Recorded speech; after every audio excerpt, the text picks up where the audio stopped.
Important एजेंडे लेकर हम लोग क्या है उडुपी से लेकर बेलगांव को 2.0 बेलगाम चलो जाता बोलकर यू टर्न सरकार बोलकर वो एक रैली कर रहे हैं। 10 तारीख को हमारा शुरू हुआ है उडुपी से। ये 13 डिस्ट्रिक्ट होते हुए हुबली को इंशाल्लाह इसी महीने के संडे के दिन कल या परसों दिन 15 तारीख को इंशाल्लाह 3:40 को हुबली को एंट्री होगा।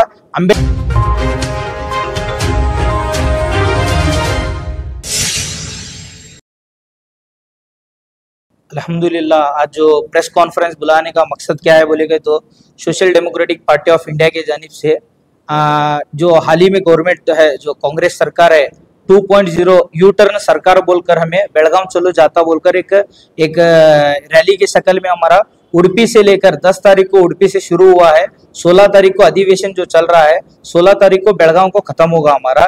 ये किस लिए हम लोग ये रैली करने का ये रैली किस लिए कर रहे हैं बोलेगा तो लास्ट टाइम हमारा जो 2B रिजर्वेशन बीजेपी सरकार जो थी 4% हमारा रिजर्वेशन था, ये संविधान विरोधी का एक कायदे लेकर को 2B रिजर्वेशन कैंसिल करे। और रही बात कांतराज आयोग वो भी क्या है पूरे सार्वजनिक को क्या है ಜಾರಿಗೊಳಿಸಬೇಕು को हमारा एक आग्रह था। ಒಳ ಮೀಸಲಾತಿ और प्रेजेंट में आप देखेंगे तो वक्फ के प्रॉपर्टीज को जो है हमारे जो बाप दादाओं ने जो हमना गिफ्टेड किए थे उसको क्या है गवर्नमेंट वाले इन्वॉल्व होकर गवर्नमेंट के अंडर लेना चाहते हैं। हालांकि ये सरासर गलत है, कानून के हिसाब से बाहर है बोल को। 4 हमारे क्या है इंपॉर्टेंट एजेंडे लेकर हम लोग क्या है उडुपी से लेकर बेलगाम को 2.0 बेलगाम चलो जाता बोलकर यू टर्न सरकार बोलकर वो एक रैली कर रहे हैं। 10 तारीख को हमारा शुरू हुआ है उडुपी से।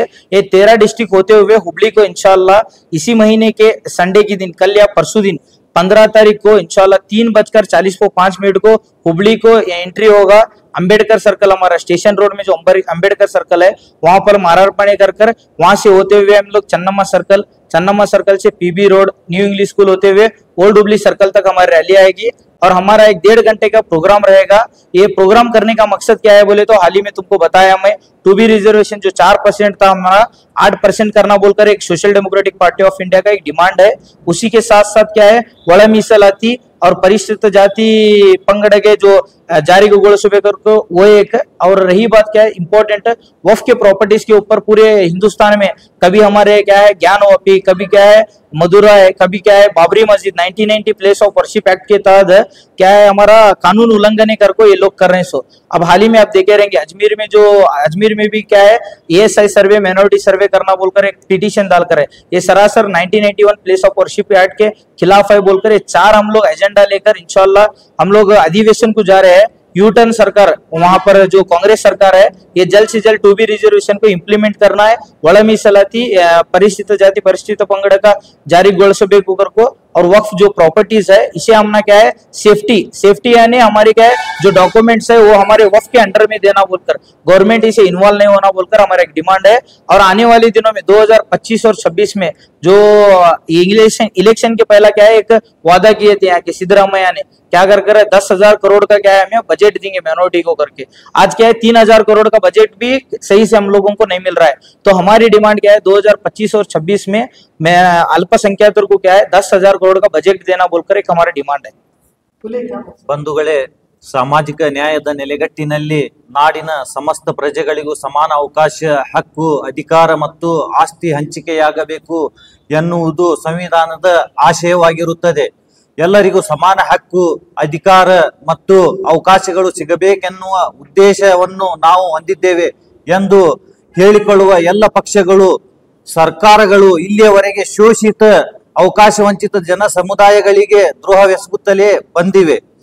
2013ರ ಅವಧಿಯ ಸಿದ್ದರಾಮಯ್ಯ ನೇತೃತ್ವದ ಕಾಂಗ್ರೆಸ್ ಸರ್ಕಾರ ಅವಕಾಶ ವಂಚಿತ ಅಭಿವೃದ್ಧಿಗಾಗಿ ಯೋಜನೆಗಳನ್ನು ರೂಪಿಸಲು ರಾಜ್ಯದ ಎಲ್ಲ ಜಾತಿ ಸಮುದಾಯಗಳ ಸಾಮಾಜಿಕ ಮತ್ತು ಆರ್ಥಿಕ ಸ್ಥಿತಿಗತಿಗಳ ಮಾಹಿತಿ ಮತ್ತು ಅಂಕಿಅಂಶಗಳನ್ನು ಸಮೇತವಾದ ವರದಿಯನ್ನು ಕಾಂತರಾಜ್ ಆಯೋಗವನ್ನು ರಚಿಸಿತ್ತು। ಆ ಆಯೋಗ ಸುಮಾರು 163 ಕೋಟಿ ರೂಪಾಯಿಗಳಿಗೂ ಹೆಚ್ಚು ಹಣ ಖರ್ಚು ಮಾಡಿ ಇಡೀ ರಾಜ್ಯದ ಜಾತಿವಾರು ಆರ್ಥಿಕ, ಸಾಮಾಜಿಕ, ರಾಜಕೀಯ ಮತ್ತು ಶೈಕ್ಷಣಿಕ ಸ್ಥಿತಿಗತಿಗಳ ಬಗ್ಗೆ ವರದಿಯನ್ನು ಸಿದ್ಧಪಡಿಸಿತ್ತು। ಅದನ್ನು ಅಂದು ಸಿದ್ದರಾಮಯ್ಯ ಅವರ ಸರ್ಕಾರ ಸ್ವೀಕರಿಸಲು ಸಿದ್ಧವಿರಲಿಲ್ಲ। 2023ರಲ್ಲಿ ಮತ್ತೆ ಅಧಿಕಾರಕ್ಕೆ ಬಂದಾಗ ಅದನ್ನು ಸ್ವೀಕರಿಸುತ್ತಾದರೂ ಆ ವರದಿಯನ್ನು ಒಪ್ಪಿಕೊಳ್ಳುವುದು ಬಿಡಿ ವರದಿಯ ಅಂಶಗಳನ್ನು ಸಾರ್ವಜನಿಕಗೊಳಿಸಲು ಮುಂದಾಗಲಿಲ್ಲ. ಇದನ್ನು ನಾವು ಬಲವಾಗಿ ಖಂಡಿಸುತ್ತೇವೆ.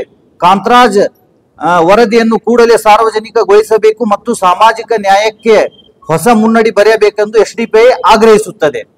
ಪರಿಶಿಷ್ಟರ ಮೀಸಲಾತಿ ಹಂಚಿಕೆಯಲ್ಲಿ ಅಸ್ಪೃಶ್ಯರು ಎನ್ನುವ ಕಾರಣಕ್ಕೆ ಆ ಸಮುದಾಯಕ್ಕೆ ಮತ್ತೆ ಮತ್ತೆ ಅನ್ಯಾಯವಾಗುತ್ತಲೇ ಬಂದಿದೆ.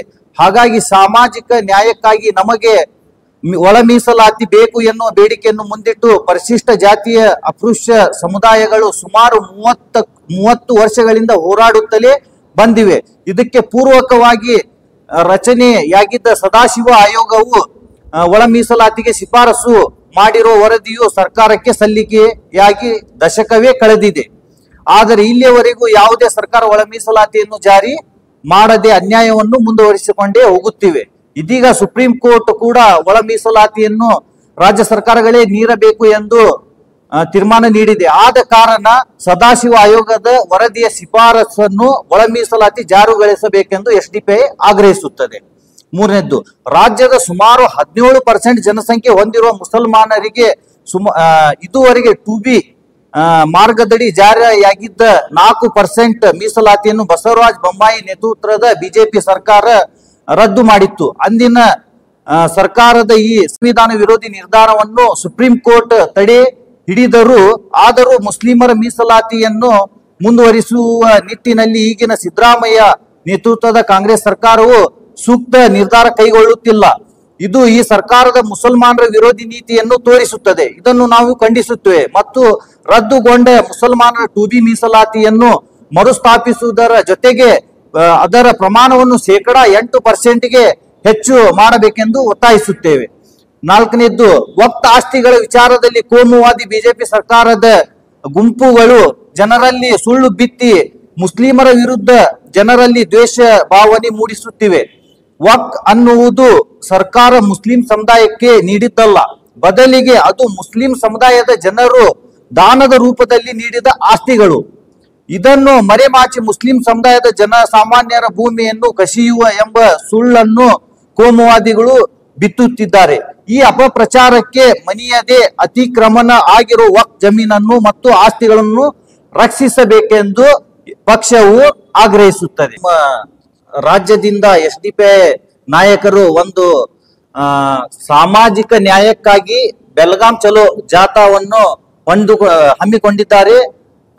ಇದರ ನಿಟ್ಟಿನಲ್ಲಿ ಉಡುಪಿಯಿಂದ ಆರಂಭಗೊಂಡು ಹಲವಾರು ಜಿಲ್ಲೆಯ ಮುಖಾಂತರ ಹಲವು ಕಾರ್ಯಕ್ರಮಗಳನ್ನು ಮಾಡುತ್ತಾ ಇಲ್ಲಿ 15 ತಾರೀಕಿಗೆ ಎಂದು ರವಿವಾರ ಮಧ್ಯಾಹ್ನ 3:45ಕ್ಕೆ ಹುಬ್ಬಳ್ಳಿಯ ಅಂಬೇಡ್ಕರ್ ವೃತ್ತಕ್ಕೆ ಮಾಲಾರ್ಪಣೆ ಮಾಡುತ್ತಾ ಅಲ್ಲಿಂದ ನಾವು ಹುಬ್ಬಳ್ಳಿಯಲ್ಲಿ ರ್ಯಾಲಿಯನ್ನ ಹಮ್ಮಿಕೊಂಡಿದ್ದೇವೆ. ಅದರ ರ್ಯಾಲಿಯ ಮುಖಾಂತರ ಚೆನ್ನಮ್ಮ ಸರ್ಕಲ್ ದಿಂದ ನ್ಯೂ ಇಂಗ್ಲಿಷ್ ಸ್ಕೂಲ್ ಮುಖಾಂತರ ಹಳೆ ಹುಬ್ಬಳ್ಳಿಗೆ ಬಂದು ರ್ಯಾಲಿ ಮುಕ್ತಾಯಗೊಂಡು ಅಲ್ಲಿ ಒಂದು ಸಭಾ ಕಾರ್ಯಕ್ರಮವನ್ನು ಎಸ್ಡಿಪಿಐ ಧಾರವಾಡ ಜಿಲ್ಲಾ ವತಿಯಿಂದ ಹಮ್ಮಿಕೊಂಡಿದೆ.